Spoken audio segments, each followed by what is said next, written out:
ಪಾಪ Young and youths ಈಗಾಗಲೇ ಓದಿ ಸಿಕ್ಕಾಪಟ್ಟೆ ಹಣ ಖರ್ಚು ಮಾಡಿ ತಂದೆ ತಾಯಿಗಳು MBBS ಓದಿಸಿ ಯಾವುದೋ ಒಂದು ಸ್ಪೆಷಲೈಸೇಷನ್ ಮಾಡಿಸಿ ಏನಾದರೂ ಕೆಲಸ ಸಿಗುತ್ತೆ ಅಂತ ಕಾಯ್ತಾ ಇರ್ತಾರೆ. ಅವ್ರನ್ನ ಅಪಾಯಿಂಟ್ಮೆಂಟ್ ಮಾಡ್ಕೊಳ್ಳಲ್ಲ ಇವರು. ಮತ್ತೆ ಕೇಂದ್ರ ಕೇಳ್ತಾರೆ ನಿರುದ್ಯೋಗ ಸಮಸ್ಯೆ ಅಂತ. ಇರಲಿ, ಇದೊಂದು ಸ್ವಲ್ಪ ಡಿವಿಯೇಷನ್ ಆಯಿತು, ಬಟ್ ನಾನು ಇದನ್ನು ಹೇಳಲೇಬೇಕಾಗಿತ್ತು. ಚೀನಾರಾಮು ಅವರೇ, ಇವತ್ತು ಪರ್ಸೆಂಟೇಜ್ ಇದೆ, ಪರ್ಸೆಂಟೇಜ್ ಬೇಕಾದಷ್ಟಿದೆ. ಎಷ್ಟಿರ್ಬೋದು?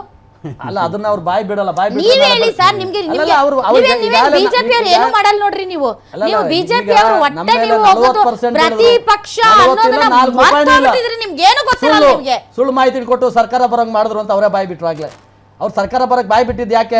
ನಾವೇ ನಿಮ್ಗೆ ಸರ್ಕಾರ ತಂದಿದ್ದು ಅಂತ ಗೊತ್ತಿದೆ ಅಂತಾನು ಗುತ್ತಿಗೆದಾರ ನಾಗೇಂದ್ರ ಬಾಬು ಅವರೇ, ಈಗ ಎಲ್ಲರಿಗೂ ಗೊತ್ತಿದೆ ಗುತ್ತಿಗೆದಾರರು ಸಿನಾರಿಯೋನೇ ಚೇಂಜ್ ಮಾಡ್ಬೋದು ಅಂತ. ಗುತ್ತಿಗೆದಾರರು ಒಂದು ಸರ್ಕಾರನೇ ಅಳ್ಳಾಡ್ಸ್ಬಿಡ್ಬೋದು ಅಂತ. ಅಷ್ಟು ಪವರ್ ಅವ್ರಿಗಿರುತ್ತೆ. ಯಾಕೆ ಹೇಳಿ? ಅವರೇ ಕೊಡೋದು, ಅವರೇ ತರೋದು, ಅವರೇ ಬೆಳೆಸೋದು. ಹೀಗಾಗಿ ಪ್ರತಿಪಕ್ಷವಾಗಿ BJP ಮತ್ತು JDS ಈ ಥರ ಗುತ್ತಿಗೆದಾರರ ವಿಚಾರದಲ್ಲಿ ಎಷ್ಟು ಕಮಿಷನ್ ತಗೊಳ್ತಿದ್ದಾರೆ, ಎಷ್ಟು ಒಂದು ಹಣ ಬಿಡುಗಡೆ ಮಾಡೋದಕ್ಕೆ LOCಯಲ್ಲಿ ಎಷ್ಟು, ಒಂದು ವರ್ಕ್ ಅಲಾಟ್ಮೆಂಟ್ಗೆ ಎಷ್ಟು, ವರ್ಕ್ ಆರ್ಡರ್ ಕೊಡೋಕ್ಕೆ ಎಷ್ಟು, ಇದ್ರ ಬಗ್ಗೆ ತಮಗೆಲ್ಲ ಮಾಹಿತಿ ಇಲ್ವಾ? ಅದಕ್ಕಿಂತ ಮೊದಲಾಗಿ ಈ ರಾಜ್ಯದ ಜನಸಾಮಾನ್ಯ ತಾನು ಕಟ್ತಕ್ಕಂಥ ತೆರಿಗೆ ನನಗೆ ನೀವು ಮೂಲಭೂತ ಸೌಕರ್ಯಗಳನ್ನು ಕಲ್ಪಿಸ್ಕೊಡಿ ಅಂತಕ್ಕಂಥ ಮಾತನ್ನು ರಾಜ್ಯ ಸರ್ಕಾರಗಳಿಗೆ ಹೇಳಿದಂಥ ಸಂದರ್ಭದಲ್ಲಿ ನಮಗೆ ಮೂಲಭೂತ ಸೌಕರ್ಯಗಳನ್ನು ಕಲ್ಪಿಸ್ಕೊಡ್ತಕ್ಕಂಥದ್ದು ಈ ರಾಜ್ಯ ಸರ್ಕಾರದ ಮೊದಲನೇ ಪ್ರಥಮ ಆದ್ಯತೆ ಅಂತಕ್ಕಂಥದ್ದು ಇರುವಂಥ ವಿಚಾರ.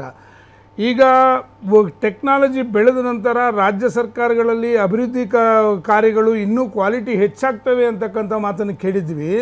ಯಾವ ಮಟ್ಟಕ್ಕೆ ಬಂದಿದೆ ಈ ಸರ್ಕಾರದಲ್ಲಿ ಅಂತಂದರೆ, ಗುತ್ತಿಗೆದಾರರ ಸಂಘದ ಅಧ್ಯಕ್ಷರು ಬಹಿರಂಗವಾಗಿ ಒಂದು ವೇದಿಕೆ ಮೇಲೆ ಕೂತ್ಕೊಂಡು ಹೇಳ್ತಾರೆ, ಈ ರಾಜ್ಯದಲ್ಲಿ ಏನೋ ಡಿಸೆಂಬರ್ ಒಳಗಡೆ ಆಗಲಿಲ್ಲ ಅಂತಂದರೆ ನಿಮ್ಮ ಬ್ರಹ್ಮಾಂಡ ಭ್ರಷ್ಟಾಚಾರವನ್ನು ಬಯಲು ಮಾಡ್ತೀವಿ, ನಮಗೆ ಕೊಟ್ಟಿರ್ತಕ್ಕಂಥ ಒಂದು ಕಮಿಷನ್ ವಿಷಯದಲ್ಲಿ ಅಂತಕ್ಕಂಥ ಬಹಿರಂಗವಾಗಿ ಹೇಳ್ತಾರೆ.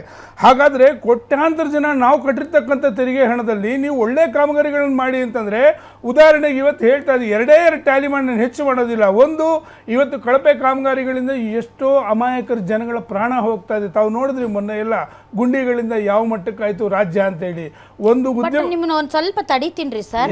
ಕಳೆದ ಬಾರಿ ಬಜೆಟ್ ಮಂಡನೆ ಮಾಡೋದಕ್ಕಿಂತ ಮುಂಚೆ ಮತ್ತು ಸರ್ಕಾರ ಬಂದಾಗ ಬಜೆಟ್ ಮಂಡನೆ ಮಾಡೋದಕ್ಕಿಂತ ಮುಂಚೆ ಒಂದಿಷ್ಟು ಡೀಟೇಲ್ಸ್ ಅನ್ನ ಈ ಒಂದು ಆಯವ್ಯಯ ಪತ್ರದಲ್ಲೇ ಇದರಲ್ಲೇ ಬಜೆಟ್ ಅಲ್ಲೇ ಹಾಕಿದ್ರು. ಏನು ಅಂತಂದ್ರೆ, ತಮ್ಮ ಯೋಗ್ಯತೆಗೂ ಮೀರಿ ಸರ್ಕಾರದ ಬೊಕ್ಕಸದಲ್ಲಿ ಅಲೋಕೇಟ್ ಮಾಡೋದಕ್ಕೆ ಮಿತಿ ಮೀರಿ BJP ಸರ್ಕಾರ ಭಾಳಷ್ಟು ವರ್ಕ್ ಆರ್ಡರ್ಗಳನ್ನು ಇಶ್ಯೂ ಮಾಡ್ತು. ಸುಮಾರು 10 ವರ್ಷಕ್ಕಾಗೋಷ್ಟು ವರ್ಕ್ ಆರ್ಡರ್ಗಳನ್ನು ಕೊಟ್ಟಿದೆ. ಹಿಂಗಾಗಿ ನಾವು ಹೊಸ ವರ್ಕ್ ಆರ್ಡರ್ ಕೊಡೋದಕ್ಕೂ ದುಡ್ಡು ಇಲ್ಲದೆ ಇರುವಂಥ ಪರಿಸ್ಥಿತಿ ನಿರ್ಮಾಣ ಆಗಿದೆ. ಅಷ್ಟರ ಮಟ್ಟಿಗೆ ಇನ್ನು ಮತ್ತೆ ಬರೋದಿಲ್ಲ ಅನ್ನೋ ಲೆವೆಲ್ಗೆ BJP ಕೊಟ್ಟು ಹೋಯಿತು ಅಂತ. ತುಂಬ ಖುಷಿ ಆಗ್ತಾ ಇದೆ. ಯಾಕೆಂದರೆ ಇವತ್ತು ಎಷ್ಟೋ ಜನ ಮಹಿಳೆಯರು ಹೇಳ್ತಾ ಇದ್ರು, ನನಗೆ PCOD ಪ್ರಾಬ್ಲಮ್ ಇತ್ತು ಸರ್, ಥೈರಾಯ್ಡ್ ಪ್ರಾಬ್ಲಮ್ ಇತ್ತು ಸರ್, ಆರಾಮಾಗಿ ನಾನು ಸಣ್ಣ ಆದೆ ಸರ್, ತುಂಬ ಥ್ಯಾಂಕ್ ಯು ಅಂತ ಎಷ್ಟೋ ಜನ ಹೇಳ್ತಾ ಇದ್ರು. ನಿಮಗೆ PCOD ಪ್ರಾಬ್ಲಮ್ ಇರಲಿ, ಥೈರಾಯ್ಡ್ ಪ್ರಾಬ್ಲಮ್ ಇರಲಿ, 100% ನೀವು ಸಣ್ಣ ಆಗಬೇಕು, ಆರೋಗ್ಯದಲ್ಲೂ ಸಮೇತ ತುಂಬ ಚೇತರಿಕೆ ಆಗಬೇಕು ಅಂದರೆ ಪ್ರತಿದಿನ ನಮ್ಮ ಜೀನಿ ಸ್ಲಿಮ್ನ ಯೂಸ್ ಮಾಡಿ. ಯಾಕೆಂದರೆ ಜೀನಿ ಸ್ಲಿಮ್ಮು ಒಂದು ಉತ್ತಮ ಆಹಾರ. ಮೋಸ್ಟ್ಲಿ ಆ ಸಂದರ್ಭದಲ್ಲಿ ಆಗಿರೋ ರೋಡ್ಗಳ ಇವು ಅಂತ. ಮೇಡಮ್, ಒಂದು ಮಾತನ್ನು ಹೇಳ್ತಾ ಇದ್ದೀನಿ, ಈ ಸರ್ಕಾರ ಒಂದು 2.5 ವರ್ಷಗಳ ಕಾಲಾವಧಿ ಆಯಿತು. ಮೊನ್ನೆ ಮಂಜುನಾಥ್ ಅವರು ಇದಕ್ಕೆ ಉತ್ತರ ಕೊಡಬೇಕಾಗ್ತದೆ. 2.5 ವರ್ಷಗಳ ಕಾಲ ಹಾಗಾದರೆ ಏನು ಮಾಡ್ತಾ ಇದ್ರು?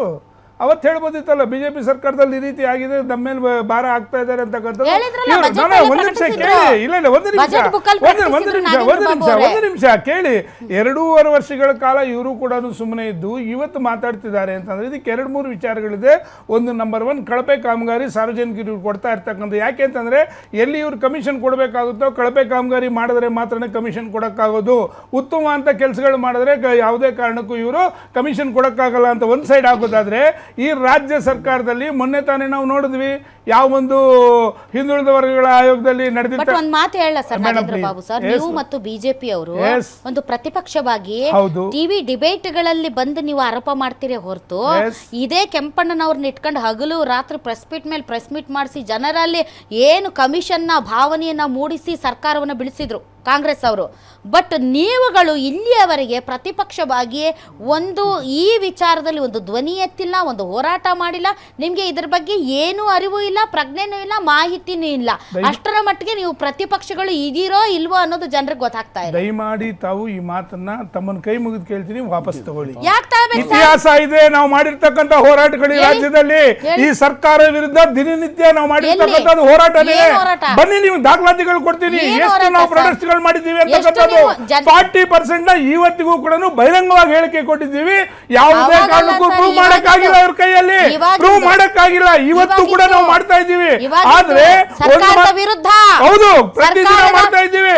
ನೀವು ದಯಮಾಡಿ ಬನ್ನಿ, ಯಾವ ಫ್ರೀಡಂ ಪಾರ್ಕ್ ಅಲ್ಲಿ ಸರಿಸುಮಾರು 100 ಪ್ರೊಟೆಸ್ಟ್ಗಳು ಬೇರೆ ಬೇರೆ ಗುತ್ತಿಗೆದಾರರ ಸಂಘ ಇವತ್ತು ಮಂಜುನಾಥ್ ಅವರು ಓಪನ್ ಆಗಿ ಮಾತಾಡಿದ ಮೇಲೆಯೂ ಕೂಡ ಒಂದು ಸಂಘಟಿತ ಹೋರಾಟವನ್ನ ನೀವು ರೂಪಿಸಬಹುದಾಗಿತ್ತು. Madam, but you are too late. ಒಂದು ನಿಮಿಷ ಮೇಡಮ್, ಒಂದು ನಿಮಿಷ. ನಾವು ಸನ್ಮಾನ್ಯ ಕುಮಾರಣ್ಣವರು ಆಗಲೇ ಮೊದಲನೇ ಈ ವಿಚಾರವನ್ನು ಎದ್ದಂಥ ಸಂದರ್ಭದಲ್ಲಿ ಕೆಲವು ವಿಚಾರಗಳನ್ನು ಸ್ಪಷ್ಟವಾಗಿ ಹೇಳಿದರು.